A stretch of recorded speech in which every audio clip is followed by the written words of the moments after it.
Shalom Bapak Ibu dan Saudara yang terkasih, hari ini kita akan merenungkan kembali kebenaran firman Tuhan. Namun sebelum itu mari kita bersatu di dalam doa dulu, kita meminta pertolongan Roh Kudus untuk menolong kita mengerti firman. Mari kita berdoa. Bapa Surgawi, kami kembali datang ke hadapan-Mu. Kami kembali ingin merenungkan firman-Mu. Kami ingin mengenal Engkau lebih dalam lagi.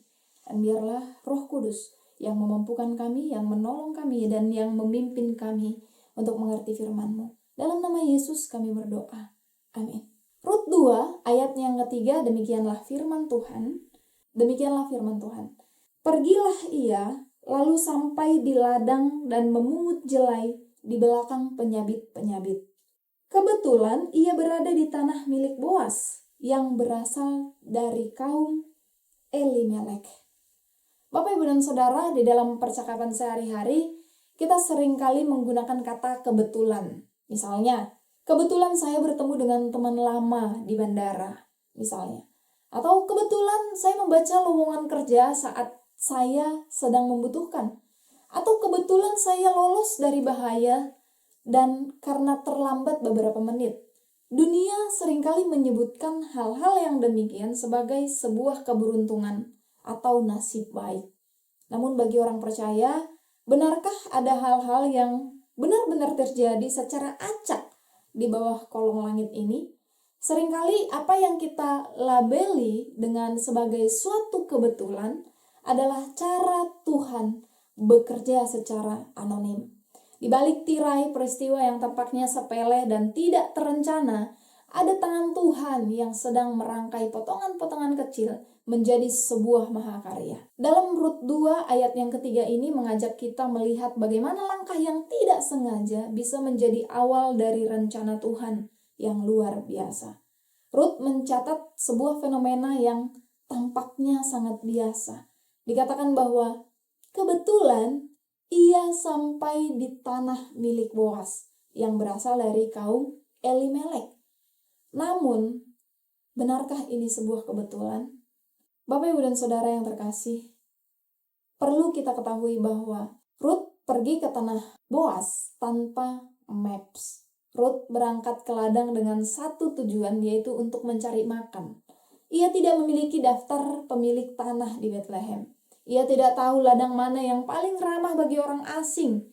Dan ia tidak tahu siapa Boas. Secara manusiawi kita melihat bahwa ia hanya berjalan mengikuti langkah kakinya saja. Kata kebetulan di sini di dalam bahasa Ibrani menggunakan kata mikreh yang berarti suatu kejadian yang tak terduga atau sering disebut dengan nasib. Dari sudut pandang manusia atau di sini kita katakan Rut ya, ini adalah ketidaksengajaan. Ladang itu milik Boas, seorang kerabat dekat yang memiliki hak untuk menebus keluarga Naomi.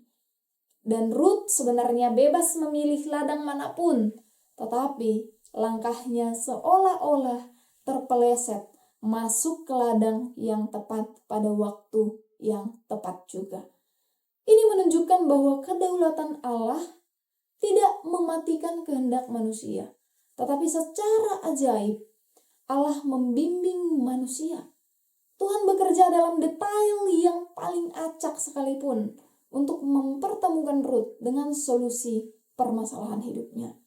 Bapak, Ibu, dan Saudara yang terkasih, mungkin hari ini kita merasa hidup kita hanya berjalan dari satu rutinitas ke rutinitas lainnya.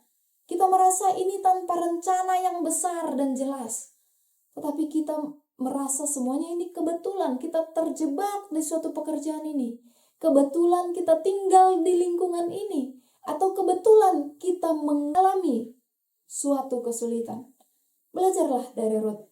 Tidak ada langkah yang sia-sia bagi mereka yang berjalan dalam ketaatan. Tugas kita adalah pergi ke ladang, yaitu melakukan bagian kita dengan setia.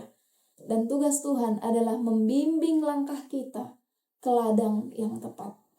Percayalah bahwa pertemuan-pertemuan yang tampaknya biasa atau kejadian-kejadian yang tampaknya sepele sebenarnya adalah janji temu atau sebuah appointment dari Tuhan untuk masa depan kita.